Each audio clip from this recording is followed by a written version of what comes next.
तो नमस्कार, एक बार फिर से स्वागत है आपका लक्ष्य है डिफेंस एकेडमी स्टोन के इस यूट्यूब चैनल पर। आशा करता हूँ आप सब बहुत अच्छे होंगे। इससे पहले अगर आपने हमारा यूट्यूब चैनल सब्सक्राइब नहीं किया है तो चैनल को सब्सक्राइब कर लें, वीडियो को लाइक और शेयर जरूर करें।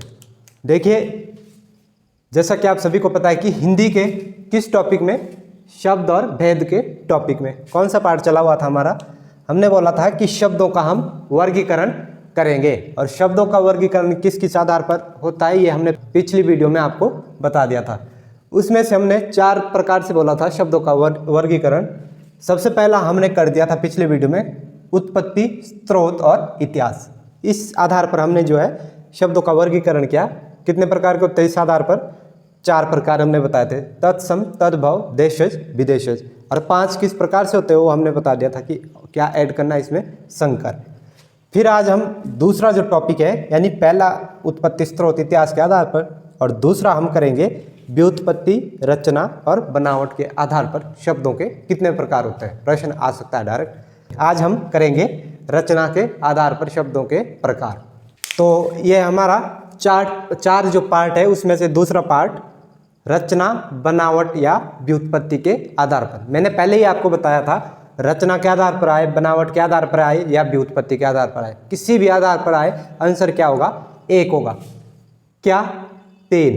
देखिए, अगर आ जाए डायरेक्ट क्वेश्चन कि रचना के आधार पर शब्द के कितने प्रकार होते हैं तो लिख लो आंसर कितने होते हैं?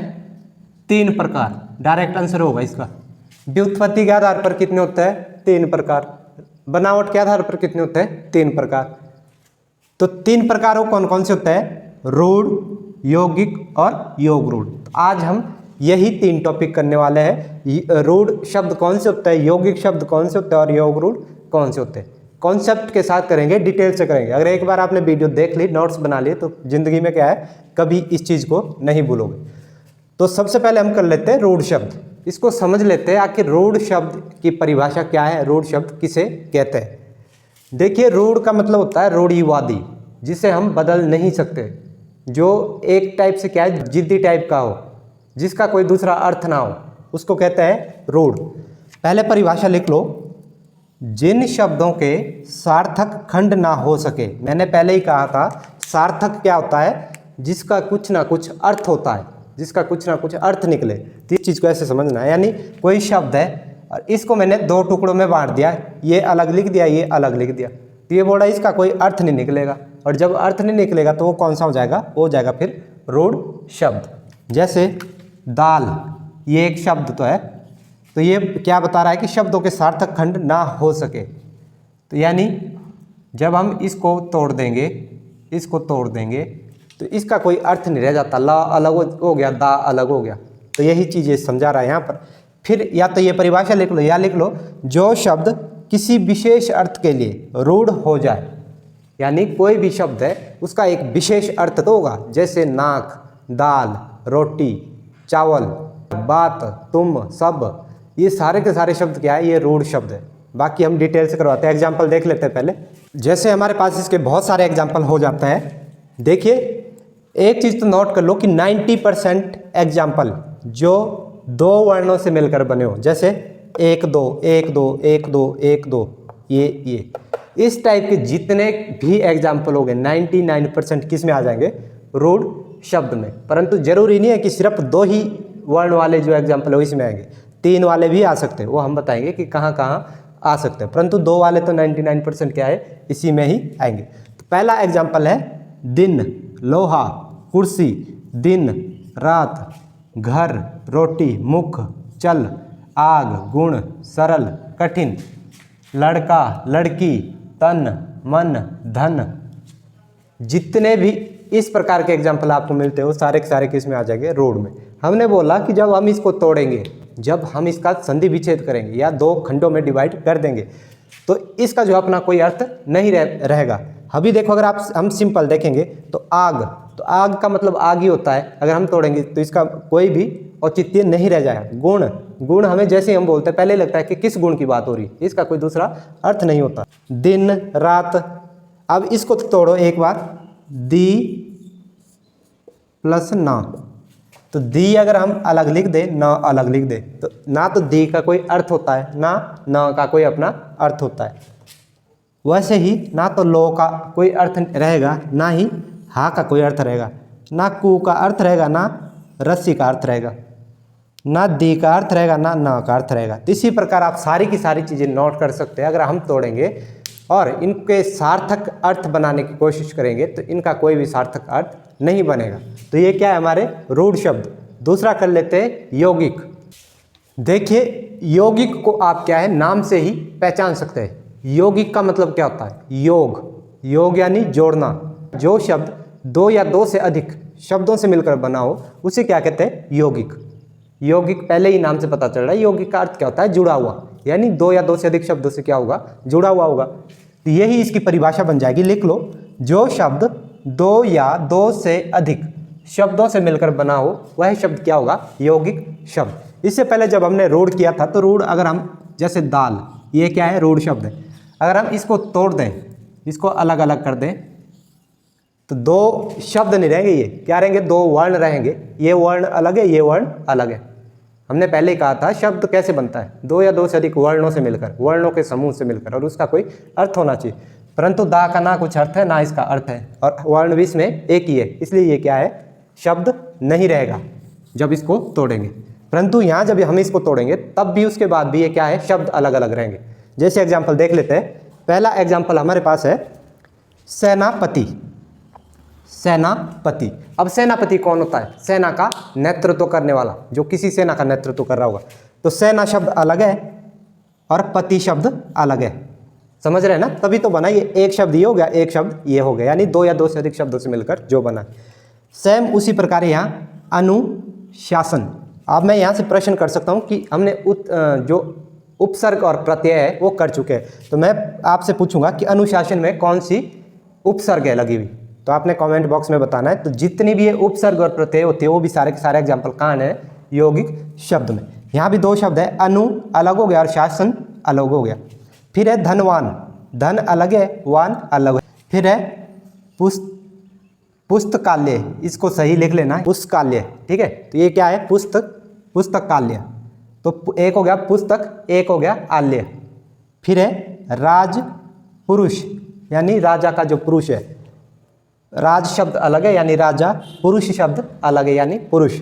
फिर है देवदूत, देव का जो दूत है, देव अलग है, दूत अलग है। तो आप समझ गए होंगे कि जो हमने परिभाषा लिखवाई है उसी के आधार पर ये एग्जाम्पल सारे के सारे फिट हो रहे हैं। गीता, गीतांजलि, जली। देव आल्य, देवाल्य। विद्या आल्य, विद्या के लिए जो आल्य है, विद्या के लिए जो घर है। जैसे रसोई घर, रसोई के लिए घर, तो ये भी क्या हो जाएगा, एक रसोई हो गया, एक घर हो गया। घुड़शाला, घुड़दौड़, ये सारे के सारे एग्जाम्पल इसमें आ जाएंगे। चिकित्सालय, राजपुत्र, यहाँ हमने पुरुष किया था, यहाँ राजपुत्र, राजा का पुत्र। तो यौगिक तो बहुत ही आसान है, आप पहले ही देख के ही समझ जाओगे कि क्या इसमें क्या इसमें। सिर्फ एक चीज़ को लेकर कन्फ्यूजन हो सकती है, योग रूढ़, क्योंकि यौगिक और योग रूढ़ में यही एक बड़ा अंतर है। कुछ शब्द आपको लगेंगे कि ये यौगिक है, परंतु यौगिक ना होकर क्या होंगे, योग रूढ़। और योग रूढ़ में आपको मैं सिर्फ एक ही ट्रिक बताऊंगा जो आपको अच्छे से समझ आ जाएगी। तो चलिए हम चलते किस पे, योग रूढ़ पर। अगला है हमारा योग रूढ़। अब देखिए तीसरा जो प्रकार है इसका, कौन सा, योग रूढ़। ये क्या कह रहा है, सबसे पहले इसको समझ लेते हैं कि योग रूढ़ होता क्या है। देखिए इससे पहले हमने क्या पढ़ा, यौगिक, इससे पहले क्या पढ़ा, रूढ़। तो आपको नाम से ही पता चल रहा होगा कि योग हमने यहाँ से उठा लिया और रूढ़ हमने यहाँ से उठा लिया, यानी कुछ पार्ट इसमें इसका होगा और कुछ पार्ट इसका दे दिया, योग रूढ़। तो इतनी तो पक्की बात है कि शब्द भी कैसा होगा, यौगिक होगा। परंतु जब अर्थ की बात आएगी तो कैसा होगा, रूढ़। रूढ़ यानी उसका कोई विशेष अर्थ होगा, जिस चीज़ के लिए वो प्रसिद्ध होगा। पहले परिभाषा लिख लो, वे शब्द जो यौगिक तो होते हैं, जो मैंने ऊपर कहा कि ये कैसे होते हैं, यौगिक होते हैं, यौगिक शब्द ही योग कहलाते हैं, परंतु जिनका अर्थ क्या हो जाता है, रूढ़। शब्द कैसा होगा, यौगिक, परंतु जब अर्थ की बात आएगी तो क्या हो जाएगा, रूढ़, यानी इसका कोई विशेष अर्थ निकलेगा। एक चीज़ तो आपने ये नोट करनी है, परिभाषा लिख ली, उसके बाद एक वेरी वेरी इंपॉर्टेंट इसमें पॉइंट लिख दो जहाँ से सारी की सारी चीज़ क्लियर हो जाएगी। बहुब्रीहि समास के सभी उदाहरण, यानी बहुब्रीहि समास के अंतर्गत जितने भी एग्जाम्पल आते हो सारे के सारे इसमें डाल देने हमने, किसमें, योग रूढ़ में। अब आप कहेंगे कि बहुब्रीहि समास तो आपने हमें करवाया ही नहीं। तो देखिए अभी बहुब्रीहि समास आप सिंपल सा समझ लो कि वह समास होता है जिसमें जब हम उसका कोई अर्थ निकालते हैं, अर्थ की बात करते हैं, तो तीसरी ही चीज़ निकल जाती है। जैसे एक एग्जाम्पल दूँ, दशानन। अगर तो हम इसको तोड़ेंगे तो तोड़ के तो अर्थ क्या बन रहा है इसका, 10 आनन यानी 10 सिर वाला। परंतु 10 सिर वाला से जब भी हम बात करते हैं वो कहाँ चले जाते हैं, तीसरे पॉइंट पे, रावण पे। होना तो क्या चाहिए था इसका अर्थ, सिर्फ इतना होना चाहिए 10 सिर या 10 आनन, 10 आनन। परंतु हम कहाँ चले जाते हैं, रावण पे। तो 10 आनन किसके थे, रावण के। यानी तीसरा ही जो लॉजिक निकले वो चीज़ इसमें आती है। तो ये जितने भी एग्जाम्पल आएंगे ये सारे के सारे बहुब्रीहि समास में होंगे। बाकी आपको अभी जितने एग्जाम्पल हम करेंगे वहीं से क्लियर हो जाएगा कि क्या चीज़ है ये योग रूढ़ किसे कहते हैं। तो समास को हम अभी साइड में रख देते हैं, इसके बाद जो हम समास भी करेंगे, इसके जैसे ये टॉपिक खत्म होता है शब्द वाला उसके बाद हम समास कर लें। तो चलिए देख लेते हैं इसके एग्जाम्पल कौन कौन से है। देखिए पहला एग्जाम्पल है योग रूढ़ शब्द का चारपाई, और ये रेड कलर में इसलिए लिखा है क्योंकि ये वेरी वेरी इंपॉर्टेंट है। आपको सबसे टफ लग सकता है कि ये चारपाई कैसे इसमें आ जाएगा, परंतु ये एग्जाम में आ चुका है और अभी हाल ही में पीछे आया था, 2 या 3 एग्जाम में आ चुका है, इसलिए मैंने डार्क किया हुआ है। देखिए चारपाई क्यों इसके अंतर्गत आएगा, सबसे पहले अर्थ जान लेते हैं। अर्थ क्या होना चाहिए था इसका, चार का मतलब आप समझते हैं चार, पाई का मतलब होता है टांग या टांगे या पाव, यानी 4 टांगों वाला। अर्थ तो सिर्फ इतना ही बनता है इसका। परंतु जब हम चारपाई बोलते हैं तो आपके मन में क्या आता है, ये कॉमन सेंस सी बात है कि चारपाई जब भी बोलेंगे, देखिए कुर्सी की भी कितनी टांगे होती है, 4, टेबल की भी कितनी टांगे होती है, 4, बहुत सारी चीज़ें जिसकी 4 टांगे होती है, बकरी की होती है, गाय की होती है। परंतु जब भी हम चारपाई बोलेंगे तो हमारे मन में कौन सी चारपाई आ जाती है, जिसके ऊपर हम सोते हैं, सोने वाली चारपाई, यानी मंजा, एक प्रकार से हम बोल सकते हैं खाट, इसके पर्यायवाची है खाट, मंजा, चारपाई। तो जब भी हम चारपाई की यहाँ बात करते हैं तो हमारे मन में कौन सी चारपाई आ जाती है, जिसके ऊपर हम आराम करते हैं, लेटते हैं। तो इसलिए ये भी क्या है, अपने आप में रूढ़ है, विशेष अर्थ निकलता है इसका। दूसरा है पंकज। देखिए पंकज का अर्थ होता है जो कीचड़ में खिलता है, परंतु फिर भी हमारे मन में क्या आ जाता है कि कीचड़ में क्या हो सकता है और चीज़ भी खिलती होगी, परंतु जब पहले ही क्लियर है कि ये रूढ़ है अपने आप में, तो हमारे मन में क्या आ जाता है, पंकज से कमल, तो इसलिए ये कमल के लिए क्या हो जाता है, रूढ़ हो जाता है। फिर है नीलकंठ। नीलकंठ का अर्थ होता है, नील का अर्थ होता है नीला, कंठ का अर्थ होता है गला, यानी नीले गले वाला। तो नीले गले वाले से हमें क्या याद आता है, या हमारे मन में क्या आता है, जो बहुत ही प्रसिद्ध है अपने आप में। कौन प्रसिद्ध है, शिव शंकर भोलेनाथ, जिन्होंने जो है विष को धारण किया था, इसीलिए तो क्या कहा जाता है, नीलकंठी ने। 10 आनन, जो चीज़ मैं समझा चुका हूँ, 10 है आनन, जिसके अर्थ तो इतना ही है, परंतु हमारे मन में पहले ही आ जाएगा 10 आनन के लिए कौन प्रसिद्ध है, रावण। फिर है लंबोदर, यानी लंबा है उदर, जिसका उदर होता है पेट, लंबा होता है लंबा। अब लंबा पेट तो किसी का भी हो सकता है।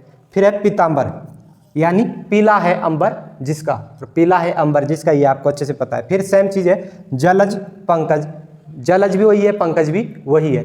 जलज यानी जल में रहने वाला, तो जल में रहने वाला कौन है, कमल।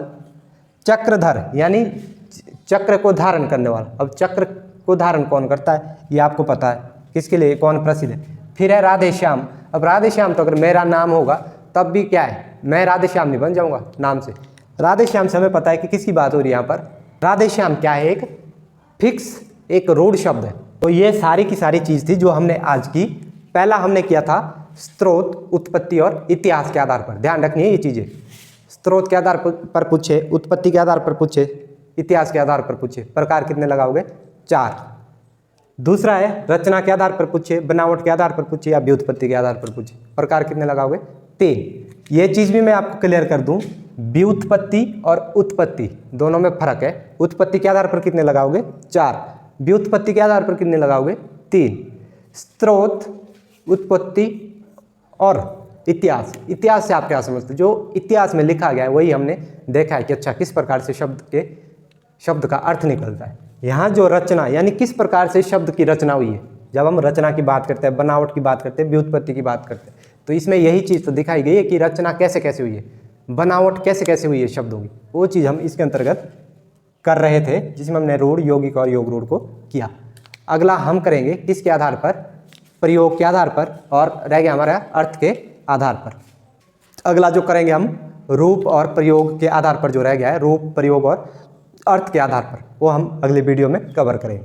तो आई होप आज की ये वीडियो आपको पसंद आई होगी और जितना करवाया है सारा का सारा समझ आया होगा। मैं हर बार यही कहूँगा, वीडियो शेयर नहीं हो पा रही है, बहुत कम व्यूज आ रहे हैं, परंतु सिलेबस तो एक बार कंप्लीट कर लेते हैं, उसके बाद देखेंगे जो भी कुछ डिसीजन निकलेगा। तो अगर वीडियो ठीक लगी है, वीडियो पसंद आई है, तो वीडियो को लाइक और शेयर जरूर करें। साथ ही हमारे चैनल पर नए हो तो चैनल को सब्सक्राइब करें। मिलते हैं अगली वीडियो में, तब तक के लिए जय हिंद, जय भारत।